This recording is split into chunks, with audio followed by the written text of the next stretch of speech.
My aunt wrongly accused me of making her pregnant and wanted $50,000 in child support. My sister and I challenged her in court and learned the truth. I've needed to share this for a long time. Each year, I tell myself to let it go, to leave the past behind, yet here I am, unable to shake it off. If anyone has some advice or just wants to encourage me to move forward, I'd really value your input. I grew up in what looked like a typical suburban neighborhood. On the surface, everything appeared perfect. My parents, Ava and John, held steady jobs and owned a lovely home. However, the atmosphere inside was quite different. It all changed the day my sister Emma was born. From her very first breath, she was the golden child. Before she even began walking, it seemed like I had become invisible to our parent. Being 3 years older, I vividly recall the shift from being the focal point of their world to feeling sidelined. I hadn't anticipated losing their attention so abruptly. Before Emma's arrival, my mom would read to me every night, and my dad and I spent nearly every weekend playing catch in the backyard. Just normal family activities. After she was born, that all came to an abrupt halt. They doted on her as if she were a miracle. Understandably, infants require a lot of care, but the disparity in how they treated us was stark. Initially, I thought I might be overreacting, or perhaps it was just sibling jealousy. However, as we grew, the differences became more pronounced. Emma was the kind of child who excelled at everything, an honor student, athletic, and popular. Whatever the challenge, she thrived. And our parents, they couldn't have been prouder. They never missed a soccer game, celebrated every academic achievement, and displayed her artwork prominently at home. As for me, I did all right in school, but I was no Emma. I maintained decent grades, had a circle of friends, and gave my all in everything I pursued, yet it never seemed sufficient for my parent. I distinctly remember the day I brought home a B+ on my math test, a subject I had wrestled with for weeks, and felt a surge of pride. However, my dad merely glanced at the grade, nodded, and casually remarked, "Next time, aim for an A." In stark contrast, Emma would come home flaunting a trophy from some obscure activity, and it would be as if she had just won an Olympic gold medal. Celebrations ensued. In their eyes, Emma was flawless, the epitome of perfection. I, on the other hand, was merely part of the backdrop. High school was the tipping point. Emma was everything my parents idolized: valedictorian, homecoming queen, and a star athlete. I was floundering, not just with my studies, but emotionally too. Desperate for their attention, I once opened up to my mom about my struggles with focus, loneliness, and the need for help. She barely glanced away from her phone as she dismissively said, "You'll figure it out, you always do," before returning to her conversation. I didn't even bother approaching my dad. He was preoccupied with the soccer camp Emma was considering. Thus, I learned to rely solely on myself. If my existence was insignificant to them, I didn't need their validation. I trudged through school independently and secretly applied to colleges far from home. It was only upon my acceptance did I inform them, choosing a university 5 hours away. They were indifferent, their only concern being whether Emma would take a similar path or stay nearby for her athletic pursuits. Leaving for college was a double-edged sword. While I was thrilled to escape the incessant comparisons to Emma, part of me felt defeated, resigning to the reality that I would never be seen in the same light as her. They didn't even bother to drive me to college. That day, as I stepped into my new life, the thrill of independence was tinged with the sorrow of familial neglect. I loaded my belongings into my car, drove to campus, and settled into my dorm without any familial farewell. No tears, no hugs, wishing me luck. College was meant to be my new beginning, a chance to transform into someone who didn't crave parental approval. However, childhood scars aren't easily left behind, even with new surroundings. I integrated into college life, made friends, attended classes, all the typical activities. Yet, the lingering sense of being the overlooked child persisted. After my freshman year, I chose to stay in the city instead of returning home for the summer. I took a job as a waiter and shared a modest apartment with friends. I didn't inform my parents of my plans, and their lack of inquiry confirmed my independence was the right path. Then, complexity wove into my summer. Out of the blue, Emma called me sobbing uncontrollably, a rare communication from her. Initially, I braced for tragic news, perhaps an accident, but the reality was different yet shocking. She revealed that our parents had discovered her secret relationship with a female teammate. The news was a double surprise: Emma's relationship and her choice of partner. However, it was our parents' reaction that truly stunned me. They had expelled her from home. This extreme act, even for them, underscored their intolerance. Emma, having nowhere else to go, showed up at my apartment pleading to stay with me. Despite the years of resentment due to our parents' favoritism, she was still my sister, now vulnerable and in need. I welcomed her without hesitation. Living together, I saw Emma not as the flawless prodigy, but as a frightened, bewildered teenager seeking refuge. During the week she stayed, we bonded deeply, discussing our upbringing, the unrealistic expectations placed on her, and our shared discontent with parental pressure. Emma confessed her misery under their relentless standards. Freed from their grasp, she was now confronting a profound identity crisis, unsure of who she was without their scripted approval. It felt strange. For years, I'd harbored jealousy toward Emma. The attention she received, the way our parents treated her like she was superior to me. But now, seeing her so broken and vulnerable, those feelings disappeared. Instead of resentment, I felt sorry for her. Our parents had damaged her just as much as they damaged me, maybe even more. Just as Emma and I were beginning to bond, things took a dark and unexpected turn. One evening, I came home from work, and she was gone. At first, I thought she had stepped out for some fresh air or something, but when I tried calling her, there was no answer. As the hours went by, panic set in. I kept calling, but her phone went straight to voicemail. I even reached out to our parents to see if they had heard from her, but they hadn't. It wasn't until the next morning that I got a call from the police. Emma had been found unconscious in a park after what appeared to be a failed suicide attempt. She had taken a bunch of pills and left a note in her car saying she couldn't bear the shame any longer. I was devastated. All those years I had thought she had the perfect life, but the reality was that she had been struggling just as much, if not more, than I had. Thankfully, Emma survived, but she spent some time in the hospital after that. Our parents, of course, didn't bother to show up. It was as if they had already written her off because she was no longer their perfect little girl. After that incident, everything changed. I cut my parents out of my life entirely. They didn't care about me before, and they sure as hell didn't care about Emma now. But Emma and I stayed close. We both moved on in our own ways, but I will never forget those weeks. They changed everything for me. I've been reflecting on what happened since my last post and realized I had only shared half of the story. So I thought it was time for an update. Cutting off my parents didn't magically make things better.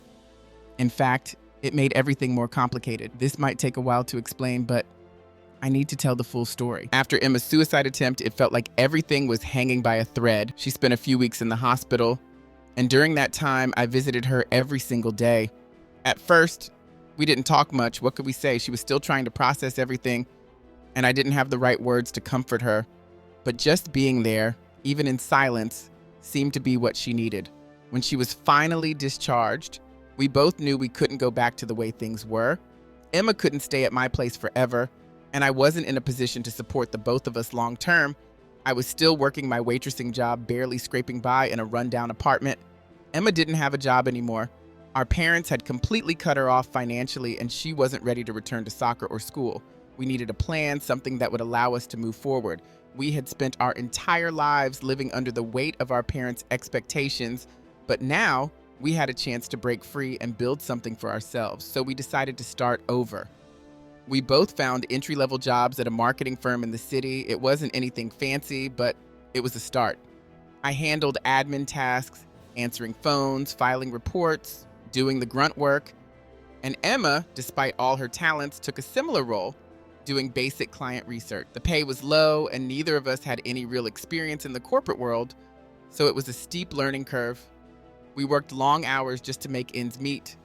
Our apartment was tiny, barely enough space for the two of us, and we could hear every creak and groan of the neighbors' floorboards above us. But despite everything, for the first time in a long while, it felt like we were building something together. Then came the setback. About 6 months into our new routine, Emma hit a wall.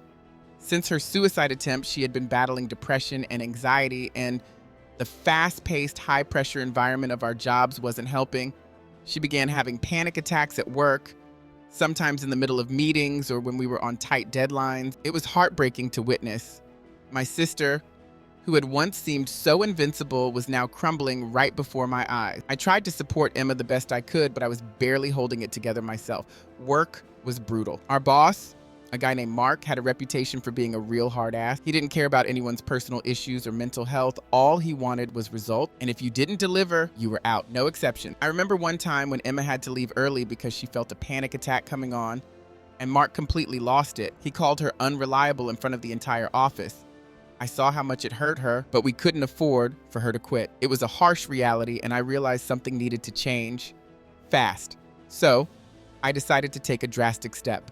I enrolled in online classes for digital marketing. I figured if I could get certified, I could move up the ranks quicker and start making enough money to help Emma out more. I didn't tell her at first because I didn't want to add more stress. Late at night after work, I'd study, completely drained but determined to find a way out of our situation. Then, the first real break came. I landed a promotion. It wasn't anything major, but I was moved into a junior marketing role, which came with more responsibility and a small pay raise. For the first time, it felt like we were making progress.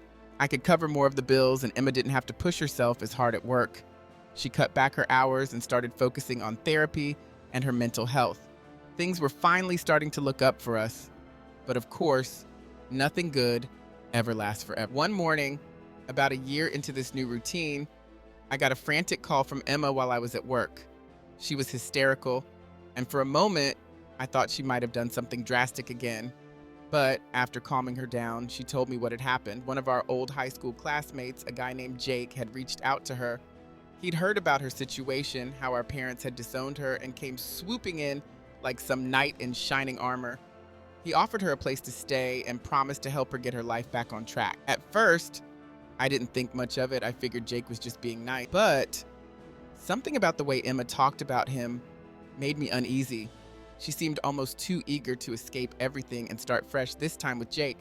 I tried to talk her out of it, told her we were doing fine and didn't need anyone else's help, but Emma wouldn't listen. She was convinced Jake had all. A week later, she moved out of our apartment and into Jake's place. And that's when everything really started to unravel. Jake wasn't the good guy he pretended to be. He turned out to be controlling and manipulative, and soon enough, Emma became isolated again. She stopped returning my calls and began skipping work. Later, I found out Jake had been telling her to cut ties with me, convincing her that I was the one holding her back, that I was the reason she hadn't fully recovered. I tried to talk to her, but she wouldn't listen. Every time I called or tried to visit, Jake would be the one to answer, saying Emma was busy or didn't want to talk. It felt like she had vanished from my life. For months, I barely heard from her. I was focused on my job, working long hours and trying to get ahead, but every single day, I couldn't stop worrying about her. Then, one night, completely out of the blue, Emma showed up at my apartment. She looked awful, like she hadn't slept in days. Her clothes were wrinkled, her hair was a mess, and she had dark circles under her eyes. She told me she had left Jake. Apparently, things had gotten really bad. He had started getting violent, throwing things when he didn't get his way, accusing her of cheating whenever she spoke to anyone. She finally realized Jake wasn't the solution to her problems. He was just another one. I let her stay with me again, and slowly, we started rebuilding our lives all over. I helped her get back into therapy, and she found a new job, this time working for a nonprofit that helps young people struggling with mental health. It wasn't anything glamorous, but she loved it. It gave her purpose and something to feel good about. Meanwhile, things started looking up for me at work. I kept taking my online classes and eventually landed a senior marketing role. It wasn't easy. There were plenty of obstacles along the way, but I kept pushing through. Even Mark, our tough boss, started noticing my results. He began giving me more responsibilities and even mentioned the possibility of a promotion. But no matter how much progress we made, there was always that lingering feeling in the back of my mind. The scars from our childhood were still there, even if we were trying to move forward. Emma was doing better, but she still had her bad days. And as for me, I still couldn't bring myself to talk to our parents, not after everything they'd done. One of the hardest moments came when I got invited to a company event, a big corporate retreat where everyone brought their family. I didn't have anyone to invite. Emma was still piecing her life back together, and as for our parents, they were out of the picture. I remember standing at that company event, watching everyone else with their families, spouses, kids, parents, and feeling a profound sense of loneliness. Even though I had come so far and built a life for myself, it still felt like something was missing. But then, I remembered something Emma had told me during one of her lowest moments. We're all we've got, and she was right. As much as I wished things were different, as much as I longed for a normal family, I knew that having Emma was enough. We had each other, and that was what mattered most. So, where am I now? Well, I'm still working at the marketing firm. I've moved up the rank and I'm doing well financially. Emma is also thriving in her job, and she's come a long way from those dark days. Sure, we still have our struggles. Who doesn't? But we're in a much better place now. The truth is, though, the pain of being ignored by my parents and growing up in Emma's shadow never really disappears. It's like a scar. You can move on, build a life, but it's always there, reminding you of everything that happened. This is probably going to be my last update. Honestly, I didn't expect to get this far. When I first posted about my toxic relationship with my parents and how they treated Emma and me, I was just venting. I didn't think anything would change, but here I am, years later, reflecting on how much we've overcome. If you've been following our story, you know the hell we've been through and how much we've struggled to rebuild our lives. Well, things took another turn, and I want to share how it all played out. After Emma left Jake and we began putting our lives back together, we found some stability for the first time in what felt like forever. I had been steadily climbing the corporate ladder at the marketing firm, and Emma's work at the nonprofit was helping her heal from the emotional damage caused by our parents. But even with that stability, something still felt missing. We were surviving, but we weren't really thriving. We wanted more than just working for someone else and living paycheck to paycheck. The idea of starting a business was something that came up during one of our late night talks, a conversation we didn't take too seriously at first. It was Emma who brought it up. Emma had grown tired of the corporate grind, and her passion for helping people had sparked an idea that we could do something bigger. At first, I wasn't sure what exactly, but as we talked more, the pieces began to fall into place. We realized that between the two of us, we had skills that complemented each other perfectly. I had experience in marketing and business, and Emma had a natural gift for understanding people and connecting with them on a personal level. So, we decided to start small. We pooled together what little savings we had and launched a marketing consulting firm specializing in helping nonprofits and small businesses. The concept was simple. We would assist organizations with meaningful missions to grow their reach and impact by offering affordable marketing services. It seemed like a no-brainer. Emma had the heart for it, and I had the skills to back it up. But, of course, nothing worthwhile ever comes easy. In the beginning, it was a complete disaster. We didn't have the money to hire anyone, so we did everything ourselves. I was designing marketing campaigns, building websites, and managing client accounts all at the same time. Meanwhile, Emma took charge of outreach, customer relations, and every aspect of client support. We were working around the clock, sometimes putting in 18-hour days just to keep things afloat. The stress was overwhelming, and there were moments when I seriously questioned whether we had made the right decision. The worst came when we landed our first major client project, a nonprofit that helped at-risk youth access educational resources and job opportunities. It was exactly the kind of work we had envisioned when we started the firm, something that could truly make a difference. But we quickly realized we were in over our heads. The nonprofit had high expectations and very little patience. They wanted immediate results, and we weren't equipped to deliver on such a large scale. I remember one night, Emma and I were sitting in our cramped office staring at our computer screens in silence. We both knew we were on the verge of losing the contract, and it felt like everything we had worked for was about to crumble.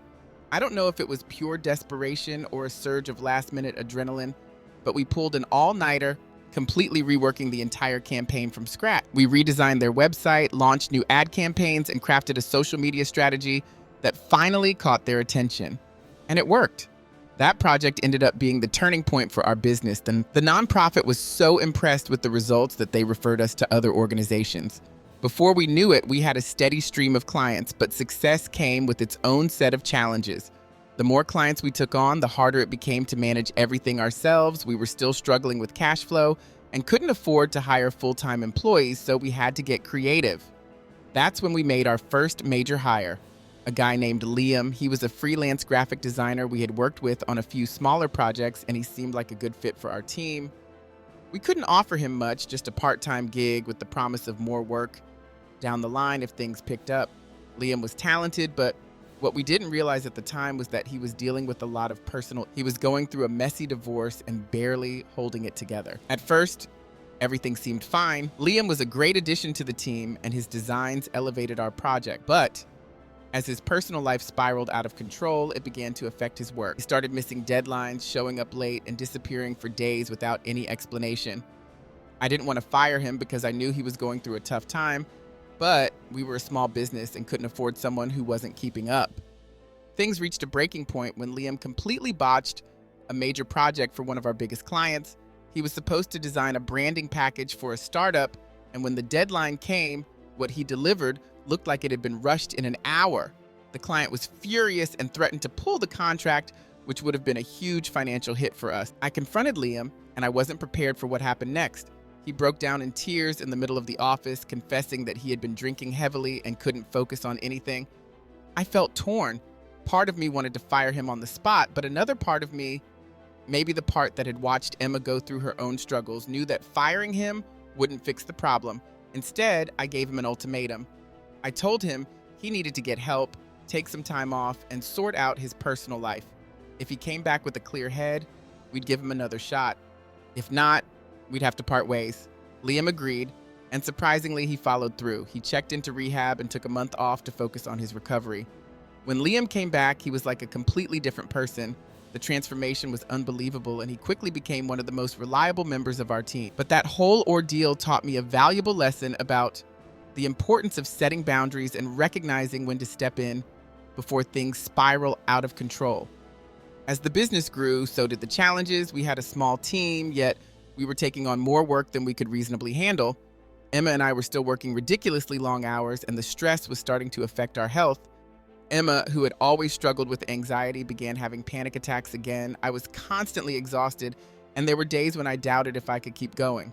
That's when we made the decision to bring in a business manager, someone who could handle the day-to-day operations so that Emma and I could focus on the bigger picture. We hired Nora, a woman with years of experience managing small businesses. She was a lifesaver.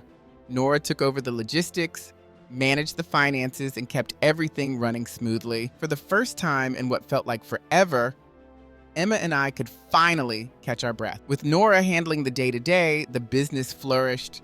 We expanded our client base, hired more staff, and even opened a second office in another city. It was everything we had ever dreamed of, yet there was still a sense of emptiness. Success didn't fix the deep-rooted issues from our past.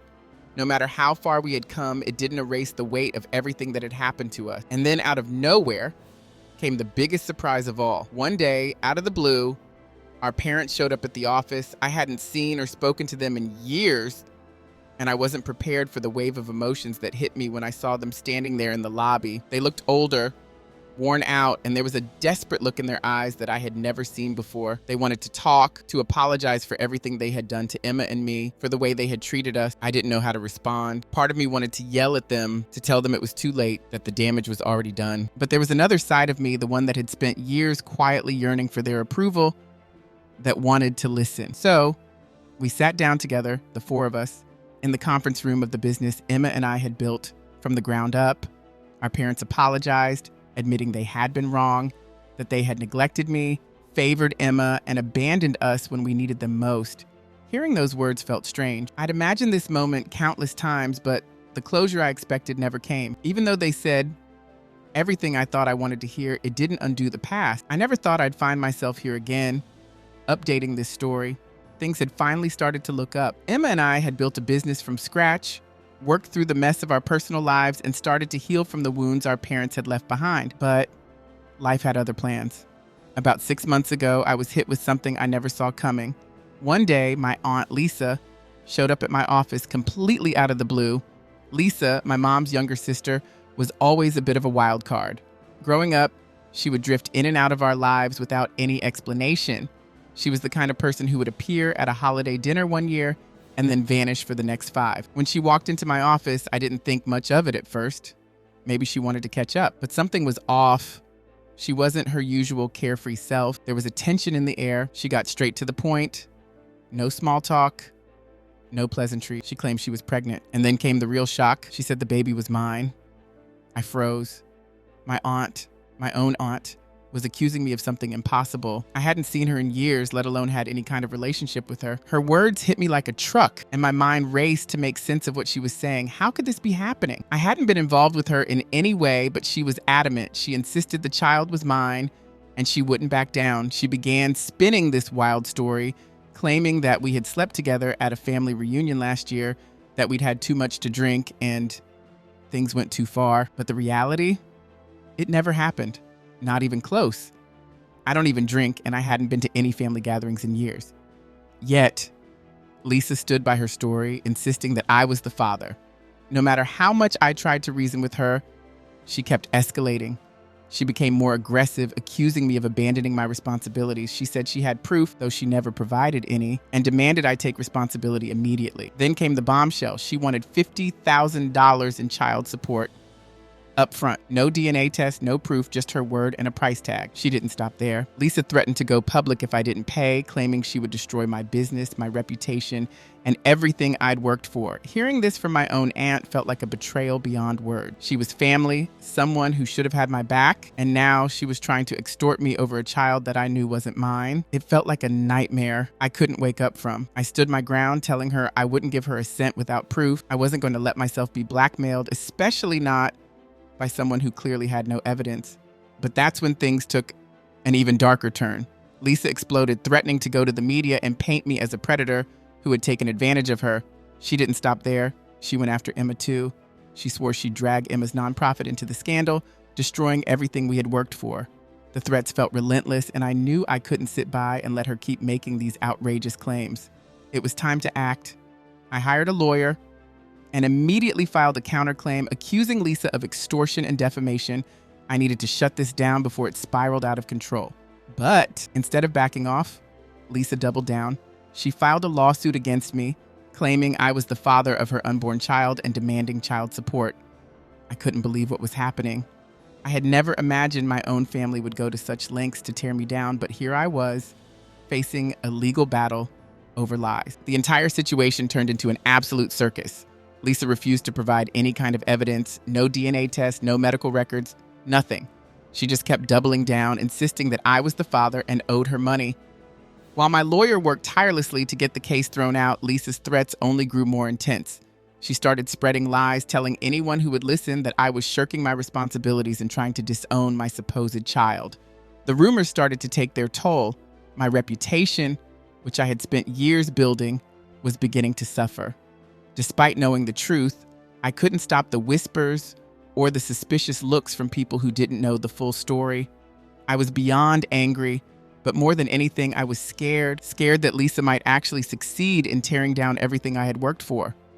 The legal battle dragged on for months. Lisa kept avoiding the DNA test, throwing out excuses left and right. Every time my lawyer pushed for it, she managed to slip away with yet another delay. It felt like I was trapped in a nightmare that wouldn't end.